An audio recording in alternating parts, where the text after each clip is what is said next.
like, we should make no mistake, anti-Semitism is coming from all directions right now. And it's important to acknowledge that. That doesn't mean that they're manifesting in the same exact way in each direction. And so it's also important to be really clear-eyed about how it manifests. We talked earlier about the cycle of anti-Semitic, white supremacist, right-wing violence that we've seen explode in this country over the last decade, in so many ways enabled and emboldened by the normalization of these conspiracy theories and tropes from the highest levels of our government, of our politics, and of our media, including from the former president himself. And we need to be clear-eyed. Again, I testified before Congress last year at a hearing that was about left-wing violence called by a Republican committee on which Marjorie Taylor Greene sits.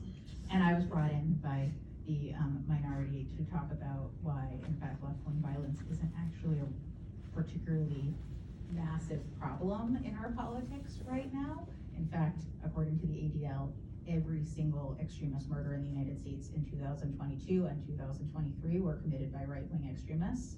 And over the last decade, 96%, I think, of violent extremism has been committed by right-wing extremists.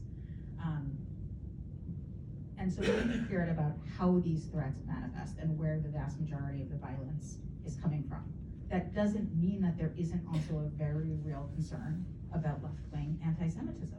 We're seeing it, right? In Brooklyn, where I live, just the other day, a Jewish progressive author was banned from having a book talk at a bookstore because an employee didn't want to allow a quote Zionist on the premises. And we're seeing things like this over and over and over again, the targeting of Jews, to hold us accountable for Israel's actions, the conflation of Jews in Israel, this idea that Zionists, which is what the vast majority of American Jews identify as, simply recognizing that we believe that there should be a Jewish homeland, even if we don't agree with the Israeli government or the Israeli army's every decision. And in fact, for me, my Zionism goes hand in hand with my belief that there needs to be a Palestinian state and Palestinian self-determination, and they're inextricably linked.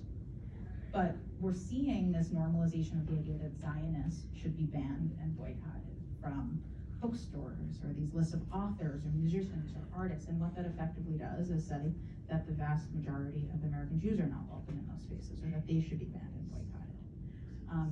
And we need to be really clear about that. We need to, as Sharon talked about, also think about what are people actually trying to do and convey when they're engaging in this.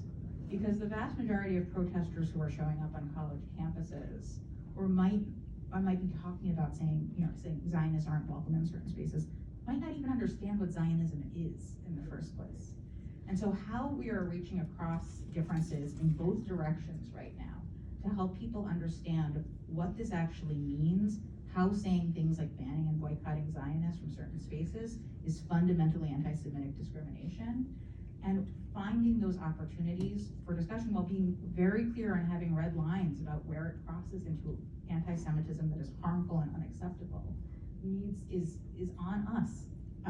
Those of us who identify as progressive or as liberal, it is on us to do that in our own communities. We expect others to call it out in their own communities as well, on the other side of the ideological spectrum. And it also, again, requires us to be clear-eyed about how these threats manifest, because they're going to require different solutions.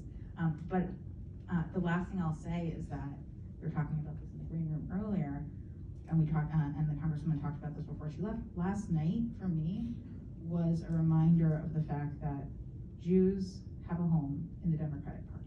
And again, this is not a partisan statement. You could hear a pin drop as the Goldberg-Poland spoke. And I, much like I imagine many of you, was standing in that arena and sort of collapsed in tears as the chants of Bring Them Home started. Not because I was particularly shocked or surprised, but just for me, because it was such a reaffirmation that that entire arena saw the humanity of the Jewish people.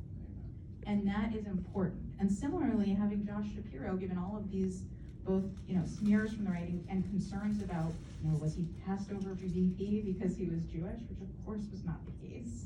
If you watched Tim Walz last night, it's very clear that we have a fantastic choice in his candidacy. But having Josh Shapiro at peak prime time, an hour or two after the entire arena was chanting Bring Them Home in support of the Goldberg-Polans and all of the hostage families, tells me that you know, at this convention, the anti-Semites haven't been given a platform. That might not be true in other conventions.